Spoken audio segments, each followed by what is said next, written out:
Upper primary mat 638 এই মামলাটি আজকে শুনানির জন্য লিস্টেড হলো। প্রথমেই আমরা দেখে নেব যে এই মামলাটি কত নম্বরে শুনানির জন্য লিস্টেড হয়েছে।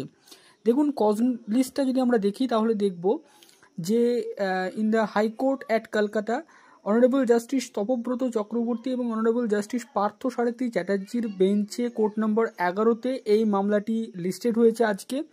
এবং যে সিরিয়াল নাম্বার রয়েছে দেখুন 15 নম্বর সিরিয়াল নম্বরে mat 638 2021 Rajib Brahma and others versus state of West Bengal and others এই মামলাটি রয়েছে অ্যাট 2 PM। দেখুন এখানে দুপুর 2টোর সময় কিন্তু এই মামলাটি লিস্টেড হিসাবে রয়েছে আজকে এবং এই মামলার গুরুত্বপূর্ণ হিয়ারিং আজকে কিন্তু হবে। এবার দেখুন এই যে আপার প্রাইমারি মামলাটি, এই মামলাটির কি এবার মিটবে? তার কারণ আপার প্রাইমারির এই মামলাটি দীর্ঘদিন 2021 থেকে রয়েছে, প্রায় বলা যেতে পারে বিভিন্ন বেঞ্চে এই মামলাটি ট্রান্সফার হয়ে যাচ্ছে। প্রথমে জাস্টিস সুব্রত তালুকদারের বেঞ্চে ছিল এই মামলাটি, তারপরে জাস্টিস সৌমেন সেনের বেঞ্চে গেছিল এবং জাস্টিস সৌমেন সেন প্রায় সম্পূর্ণ হেয়ারিং কমপ্লিট করেই বলা যেতে পারে তিনি মানে ফাইনাল জাজমেন্টের জন্য যখন মামলাটি রিজার্ভ করবেন তার কিছু মুহূর্ত আগেই তিনি মামলাটিকে রিলিজ করে দিলেন এবং তারপরে এই মামলাটি জাস্টিস তপব্রত চক্রবর্তীর বেঞ্চে গেছে এখন। তো এখন এই মুহূর্তে দেখুন এই মামলাটির আর খুব বেশি যে হেয়ারিং প্রয়োজন রয়েছে বলে আমি মনে করছি না।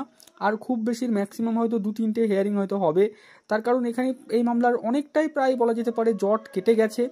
এখন কিছু সমস্ত ইস্যু রয়েছে, সেই ইস্যুগুলো নিয়ে কমিশন কি তাদের স্ট্যান্ড জানায় সেটাই দেখার বিষয় আগামী দিন। তবে আজকে এই মামলায় যা যা হেয়ারিং হবে তার সম্পূর্ণ আপডেট আমরা আমাদের এই চ্যানেলে আপনাদেরকে দেব। দুপুর 2টোর সময় এই মামলাটির হেয়ারিং শুরু হবে। তো দুপুর 2টোর পর থেকে মামলার হেয়ারিং যা হবে এবং যখন শেষ হবে তারপরে অতি দ্রুত আমাদের এই চ্যানেলে আপডেট দেব। তার ফলে আপনারা অবশ্যই আমাদের চ্যানেলটিকে সাবস্ক্রাইব করে রাখবেন।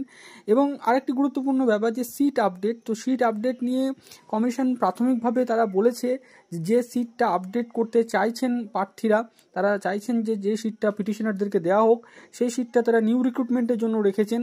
তো এখন এবং সিট আপডেট করার ব্যাপারটা কমিশনের এখতিয়ারে নেই, সেটা রাজ্য সরকারের ব্যাপার। তো এখন এই ম্যাটারটা কি হয়, সিট আপডেটের জন্য যারা প্রার্থীরা রয়েছেন তারা আন্দোলন করছেন এই নিয়ে এবং তারা কোর্টেও হয়তো লড়াই করবেন। আগামী দিন কি হয়, বিচারপতিরা কিভাবে কনভিন্সড করা যায় বিচারপতিদেরকে এই ব্যাপারে পিটিশনাররা নিশ্চয়ই সেটা বলবেন। এবং যারা মানে কাউন্সিলিং যাদের হয়ে গেছে, যাদের আর বলা যেতে পারে শুধুমাত্র অ্যাপয়েন্টমেন্ট লেটারটা দিলেই হয়, অর্থাৎ অ্যাকসেপ্টেন্স লেটার যাদেরকে দেওয়া হয়ে গেছে এবং কিছু কাউন্সিলিং বাকি রয়েছে এবং তারপরে আবার ফার্দার কাউন্সিলিংগুলো নিশ্চয় হবে। তো এই জন্য আজকের হেয়ারিংটা অত্যন্ত গুরুত্বপূর্ণ। দেখা যাক আজকের হেয়ারিংয়ে কী কী হয়। তো ভিডিওটি এই পর্যন্ত। ভিডিওটি শেষ অবধি দেখার জন্য আপনাদের সকলকে জানাই অসংখ্য ধন্যবাদ।